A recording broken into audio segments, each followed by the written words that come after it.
Good evening, folks, and welcome um, to this context session. Um, this is where we're going to look at Learning Unit 2 of third year entrepreneurship. At this stage, you should have worked through Learning Unit 1. You should be on top of that and be happy with this. And I'm going to give you an overview about social entrepreneurship, what it is, and how it works. Before I start, I just want to check, are there any questions regarding Unit 1 that people want to ask me? I will, right at the end, give a little overview of where we're going in the next couple of weeks. But I just want to check everybody comfortable with Learning Unit 1.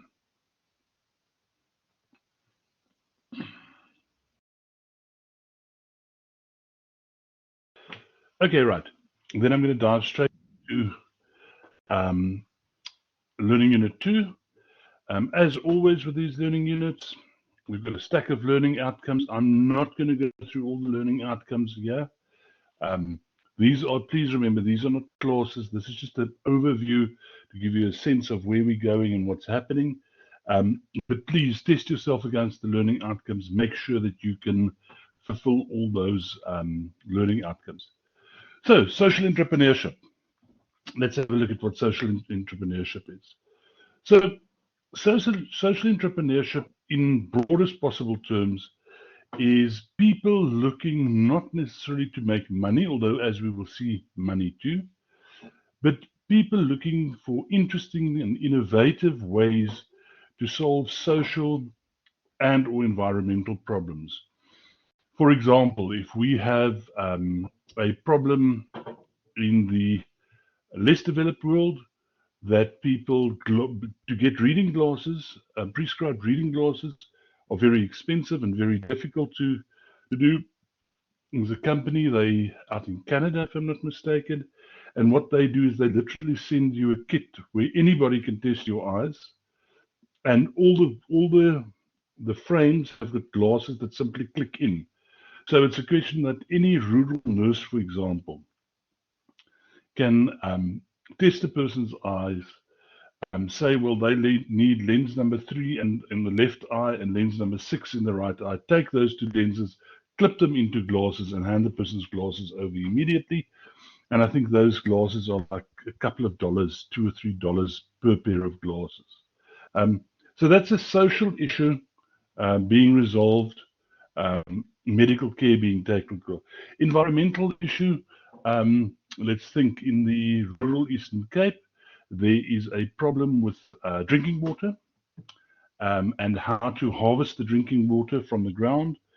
And what a group of people have done, what a company has done, they've made merry-go-rounds. These things that you, round things that students get on and they push, or kids get on and they push with their feet, and it goes round and round and they get all drunk in their heads. They've developed toys like that actually is a pump. So the kids can play, but while they're playing, this is pumping water out of the ground. So that's solving an environmental problem and a social problem for that matter.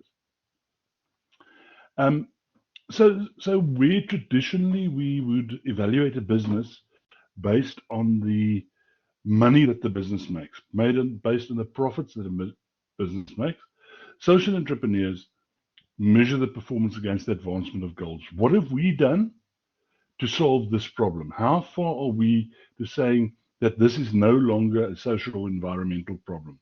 And that is what they want to do, rather than make money. They want to make money as well.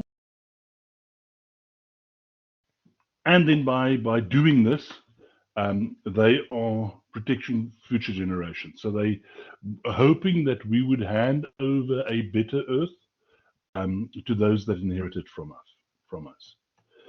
We talk about wicked problems. It's a term coined in the 1960s. And wicked problems are these complex, difficult social problems where we don't always have all the information on hand. We're not always sure which information is the correct information. I don't want to get into a debate about global warming, but there's statistics that will show you that the Earth naturally heats and cools down in a cyclical pattern. This is one of its heating cycles. Then there's data to show that never before has the Earth heated up so much as now. And therefore, we need to limit what we are doing because we playing into the hand of a natural cycle and making the natural cycle a lot worse. Now, as you can imagine, there would be people that would say, this is 100% natural. We don't have to do anything about this. And there are people that will say, this is totally wrong, totally unnatural, and we need to do a lot of things. And we need to limit what people are doing in terms of generating hothouse gases or greenhouse gases so that we keep the temperature lower. Now, these are people with conflicting ideas. These are people that are sitting on two completely, they're not even sitting at the same table, they're in different rooms. And now to solve these wicked problems, we've got to get these people to discuss, to solve, to be able to address these problems. And that is tricky. So wicked problems are not easy to solve. The issues that they address, there's a whole list of them: the environment, poverty, sustainability, equality, education, child mortality, sanitation, terrorism, health. And these things play out at a global, national, and local level. So if you think about, I've started with the global warming and the climate change. I might as well go ahead with that. So at a global level, we've got issues where the Earth the last month has been the hottest month ever on Earth. If you take the average temperatures, this causes a lot of problems, such as extinction of certain animals, deforestation. Deforestation, again, on its side, causes problems with the oxygen supply and the quality of the air that we breathe. On a national level, it creates a problem for South Africa. If you go look at what's happening or predicted to happen tonight again up in KZN, the massive storms, the massive amounts of rain, and it's not like they've not been having a lot of rain, or you guys that are staying there have not been having a lot of rain, and there's massive rain spoken about again for tonight. And that's becoming a national problem because the way in which we farm and the things that we can farm are changing because of the rainfall patterns and so on. At a local level, in the community where I stay, some of you know I stay in a very small farming community or small village surrounded by farms. We're struggling because we're not getting the normal rains that we're getting, and because we're not getting the normal rains, people who normally grow their own vegetables and so on can't. So this is creating a local problem because suddenly we now have people that don't have food locally. And they've been self-sufficient all along and have been growing the vegetables. Sure, they buy some stuff from the shops, but most of the vegetables they grow themselves. They can't. So that's creating a local problem. So how you see how these, and I've only taken one aspect, we can take any one of those aspects. It's saying on a global scale this plays out, but on a national scale, but on a local scale. So these complex or wicked problems can play out at many different levels, and many of them play out at more than one level.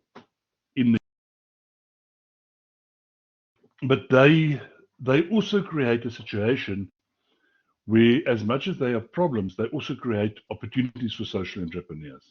They create the opportunity for social entrepreneurs to exploit these and to see a gap in the market and then go for that gap.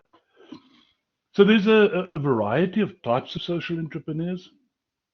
There's social purpose ventures. And these are social ventures that are trying to address a problem. They want to make a profit, but their primary focus is to address the problem. Then there are social consequence entrepreneurship. This is an entrepreneurial program that is looking for money, trying to make money, but in making money, they also have a social impact. So the difference between the two would be the social purpose ventures would be somebody that for example, made those roundabouts that I was speaking earlier in rural KZN, rural Eastern Cape, sorry, not KZN. And they want to resolve the problem of lack of water for villages. They would like people to sponsor their roundabouts so that they get some money in, so that they can cover their costs, and so that they can develop further products. On the other hand, so that's a social purpose venture. On the other hand, you have people that see a gap in the market. In the lower end informal housing market, people have as many problems as we do who stay in the formal market or the formal housing market with load shedding.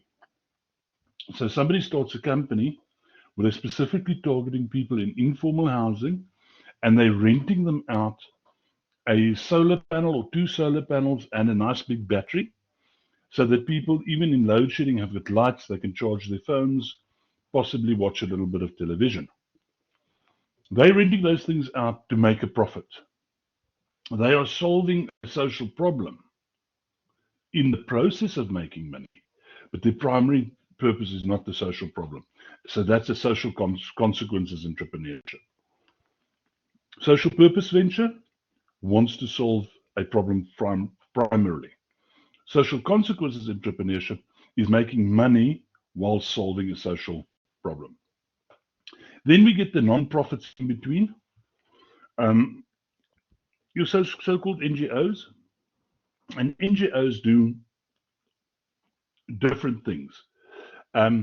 So NGOs will do earned income, what's called earned income activities. Those are things where they're making money. So, for example, I can't remember if I mentioned it to you guys or another class. My mother is 80 odd years old. She stays in a small West Coast village.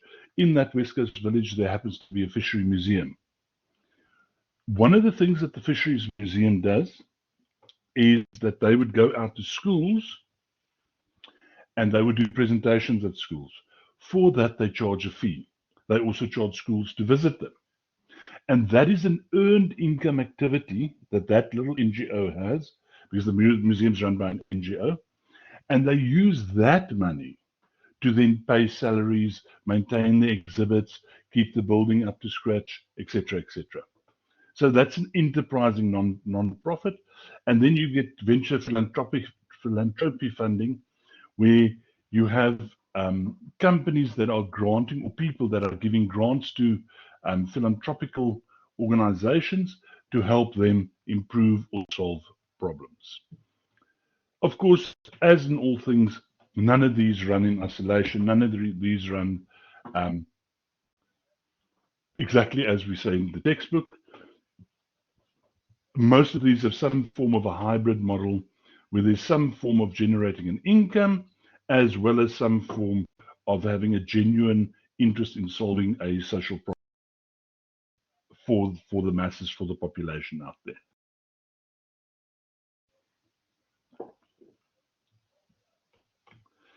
Capital markets, righto.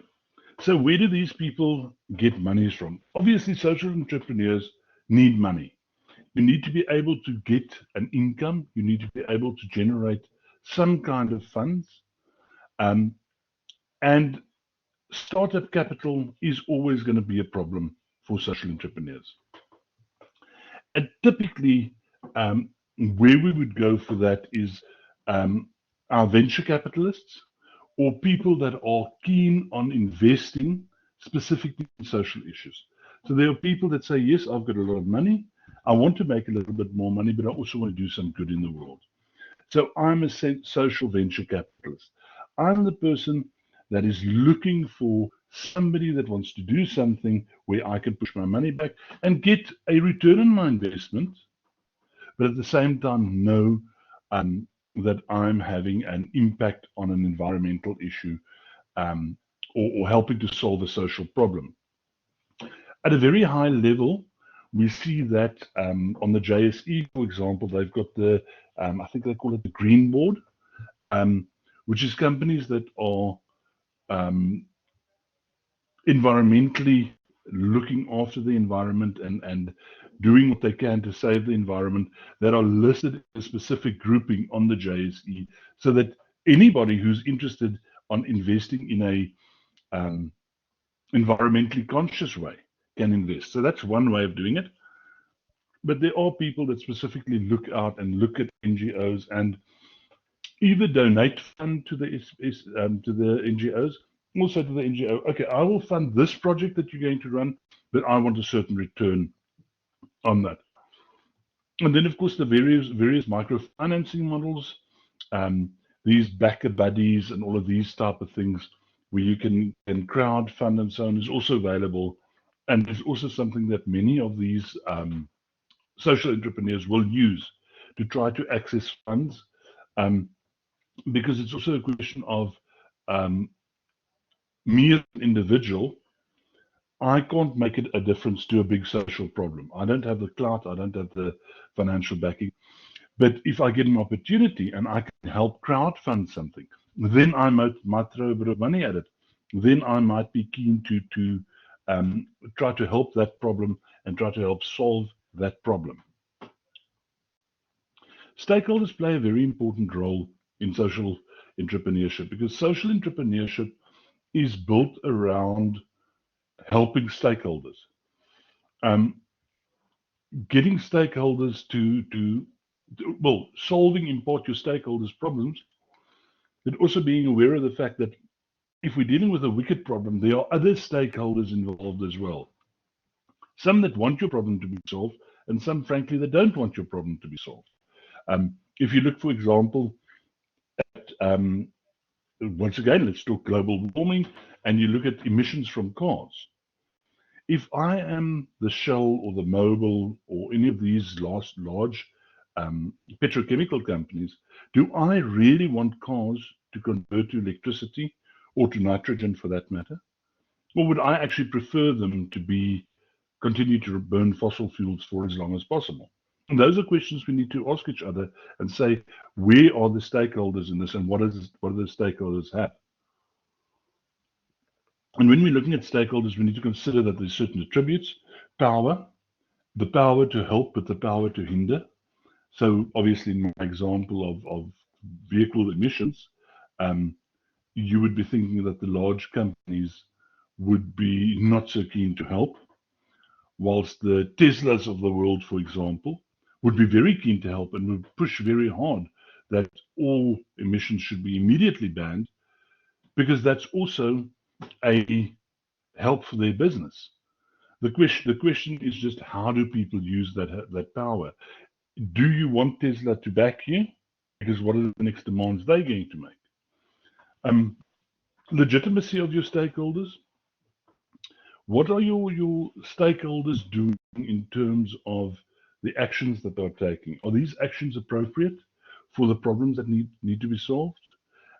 Is this what we want? Are these the desired actions we want? Or they're taking actions that they'll be saying, well, actually, this is not helping us. This creates a bigger problem. So some people will argue, for example, a organization like PETA breaking windows and throwing paint on animal fur coats in a boutique is not helping the cause at all, and as a matter of fact, it's harming the cause. While others would say we should do more radical actions like that to prevent the slaughter of animals for clothes. Once again, I'm not saying the one's right or the one's wrong. I'm saying people are sitting on fences. People are not sitting on fences. They're in certain camps.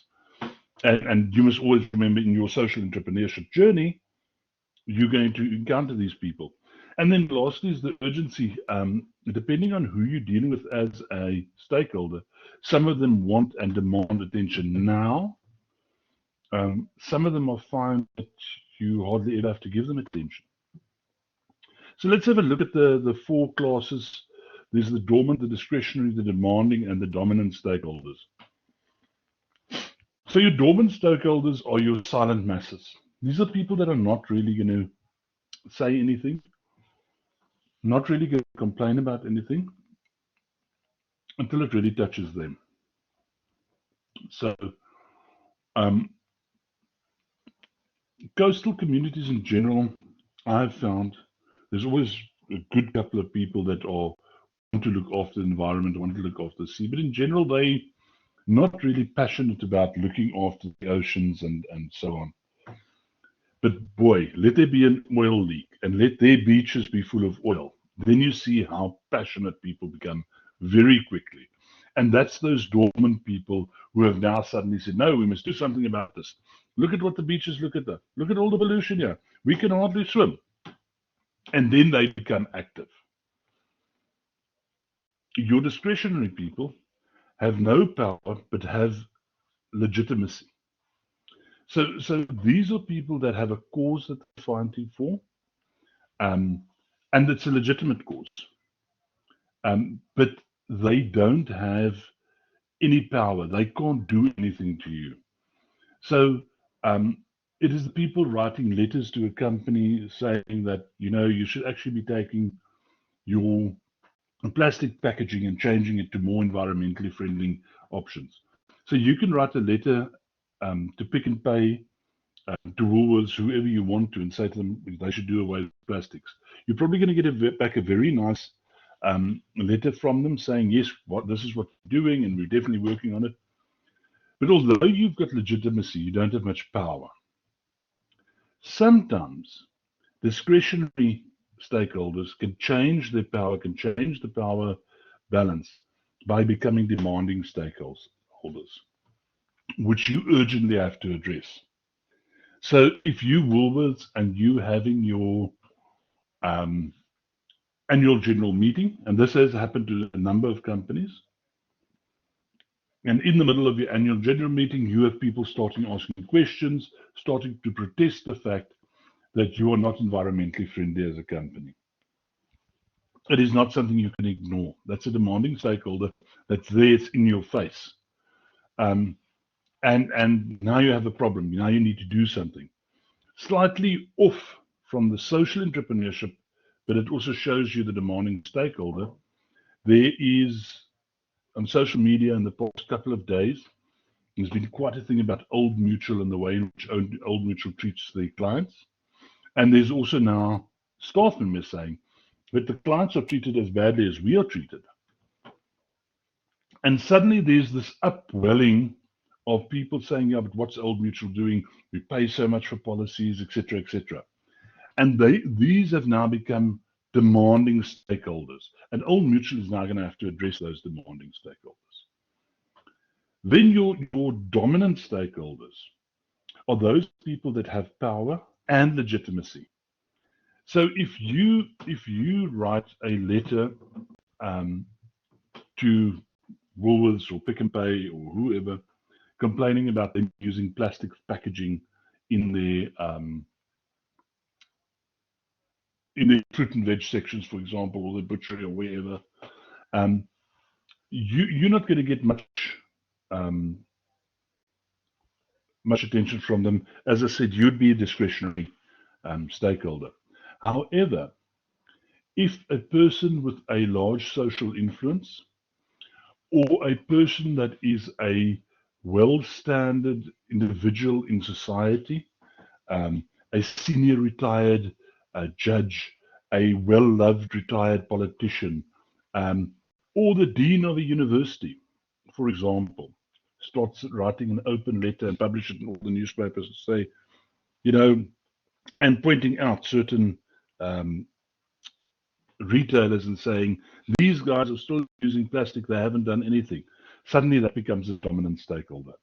This is a person with a legitimate cause, but they have got power as well. And those are the people that can push you in a direction. Those are the people that can force you to make certain changes. And then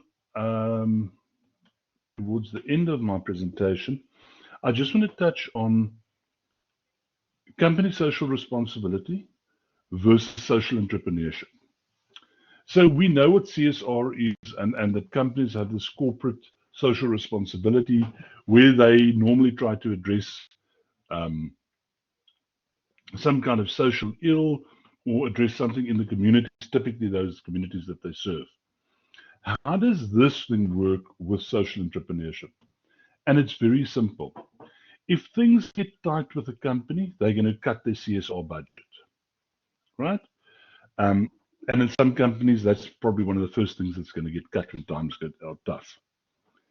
Social entrepreneurship, there again, is there because of the social goal. They can't cut, they can't walk away from that goal. That is the reason for their existence. So, where a company can, a normal for profit company, you said, well, we're cutting CSR budget with 50% this year, blah, blah, blah. A social entrepreneurship company can't do that simply because this is what they are doing. Okay, folks, that's my overview of the chapter. Ask me your questions. Is there anything that I need to clarify? I want to still talk to you about a couple of things. Let me first hear, is everybody covered? Everybody fine?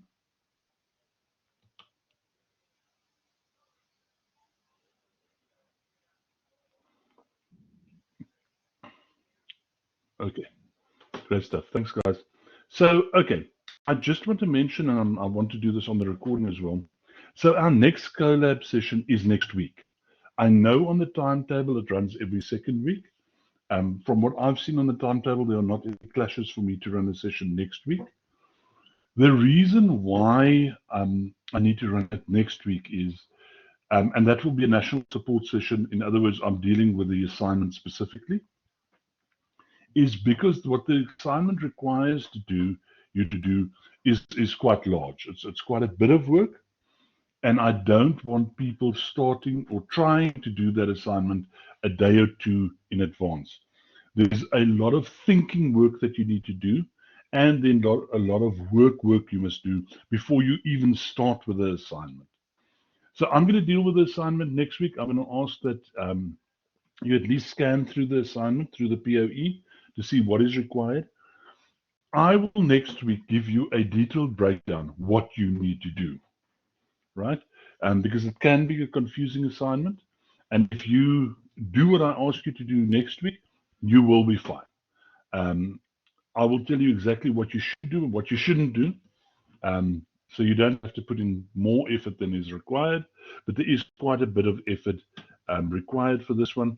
In essence, you're going to write up a social entrepreneurship venture that you're going to sell to government. That's in essence what you got to do. Okay, if there's no further questions, I'm going to end it here. Please note my email is on the screen. If anybody needs anything, please feel free to send me an email. Thanks, guys. Keep well. Cheers.